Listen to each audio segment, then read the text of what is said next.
takes care of Mayslake's problem that we had this winter, or? That's the line in that we have in this current fiscal year, the 4.2 million. That's what we've got, the Strand is working on the engineering right now. We figure we'll probably pay for the engineering this fiscal year, don't you think? Yep. So that's about $400,000. So construction's about 3.8 million. So as soon as they get the engineering done, we'll bid that project out, and that's where we're running a line from Washington to Maysville. That will take care of their problem. So that's not in here? No, it's in the current, Current yes, budget, yes, sir, yeah. it's in the current budget, yes, ma'am. And we won't have that problem next year? Is No, that I what can't, you- no, I can't. No, I'm saying we should get something done where it won't be as bad next year or something. You talking about this coming winter? Yes, No, it possibly could still be as bad. The construction will not be completed on that project. Hopefully it will be started by that point, but it won't be completed. That's what I'm saying, I don't think the remainder of that project, the 3.8 million, will hit in next year's fiscal year. is that where you put in that valve where they won't be without water? No, that valve is over in the Lewisburg area. Right across from, Mount Gilead. Yeah, right there. And that just depends on where the break is. Yes.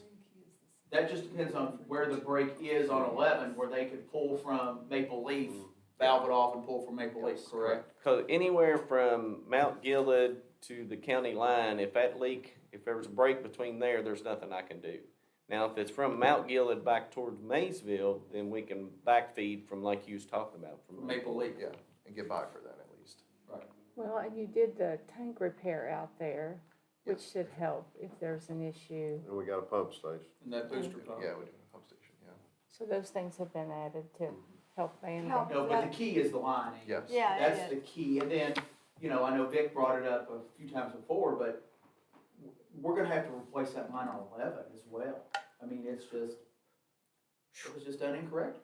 Yeah. And it's gonna need to be replaced. And you're probably looking, at today's cost, the same amount. Am I correct in saying you had talked with Steve West something about a grant for that He project? mentioned, when I was up there, about putting monies in for water lines. Okay. He did, he actually mentioned that, Yeah. when we were talking to him about, utility upgrades and things like So that. have you talked to him anymore? No, but I will. Well, yeah. But Yeah, I that will. wouldn't, that wouldn't be addressed till January. Correct, that's 2026. correct, yeah, Yeah. Vic, that's correct, right. Yeah. Right, that wouldn't be addressed till the next session. But we also had, some applications in for that water line. And we did, and the Kentucky Waters program just was, it was backwards. There was a lot of money in there. We applied for funds for the Mayslick water line. But communities that were poorly managing their water or were behind on audits got the money.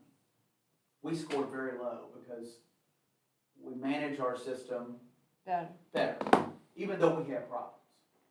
But financially, we manage it better. We scored extremely low. I think we scored a 25. The highest scores were around 87, and those were the ones who got the money. So we are. I mean, and we're, Christie's working on what, EDA and CDBG money to help offset that. But regardless, we're doing the project, whether we get grant funding or not, because we budgeted general fund money for it. It's just a time thing. It's just time. They're working on the engineering now, and once that, like I said, once the engineering gets done, we'll bid it out and hopefully get that project going as soon as possible. Yeah, that is in the works, irregardless. But what I had asked these two to do was what are the most urgent needs with the system? And obviously, it's the pump main and distribution main over here by Ben's. Yeah. That and the Lexington Street and. Yeah, reconnecting, yeah. What was it okay, Jeff, you said, $100 a foot dug. Yeah, Digging. that's Now, without piping. That is essentially, that's probably gonna be more. When you look in town, because you're dealing with other lines you've gotta go around, it's typically about $150 a foot. If you're outside of the city limits, where you're just digging in Just dirt. you're probably looking more of $100 a foot. So, I think as an example, to replace we've had issues on 4th Street. Had a lot of issues up there. To replace that line from roughly Lexington Street at Lexington Pike, going down to 3rd, all the way to Plum Street, be about $2.5 million. Because of the cost of digging in the road, and then all the other piping that crosses that you have to go around. So, that's another one that we have to do. There's 2 gas mains go down through there Right. too. Is this service truck, is this for a new one? Yes, ma'am. Why we have to buy a new one? Why we have to have a new one? You Well- talk about that I limp- understand limp what mode. the problem you're having with the one, but why do you can't get a good used one instead of a new one? With a Since we've got utility, all but this money here. with a utility bed it'd be tough. It's hard for me to find stuff with utility beds, with a decent utility beds. Most of them are rusted out so bad, it's ridiculous. Oh, Dave, everybody says that these lines, we've had all these breaks. There's been no sand under the line, or there's been no earth under. And I had a mile line built one time from Mount Gilead back to the back of our farm there. And we never got to use it because it started breaking immediately after they turned it on, because they put it right down on the rock. On the rock. And I asked Rick Huber about it, and he said, well, your contract didn't call for any. Can we make sure that our contract calls for? Oh, yeah, I mean, that's part of it's quality control. I mean, everything's built into all these anymore. I mean, it's just, and you have an inspector on site. Yeah, It's just, yeah. The one on 11, that wasn't C900. They got different types of water line now. It's just like ductile iron, but they're plastic. And there's lots of different things that they do now that they didn't. There wasn't that capability at that time. Yeah, it'll be done correctly. Everything we've done here recently is done correctly.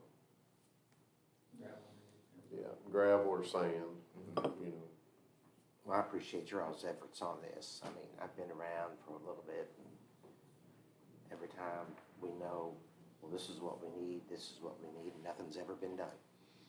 So we either do it, or we'll be back here next year. Yep. Yes, sir.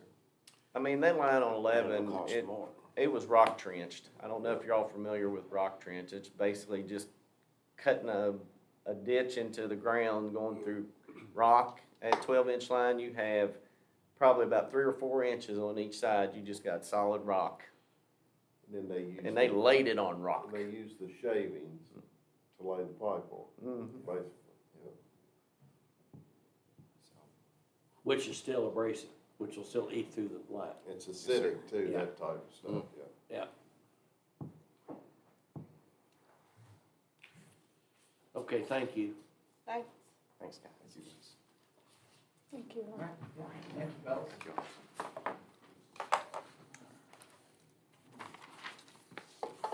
Commissioner, any other questions, or you all good to move on? Closed session pursuant to KRS 61.8101F, discussion which might lead to the appointment of an individual employee. I'll make that motion. Second. Roll call, please.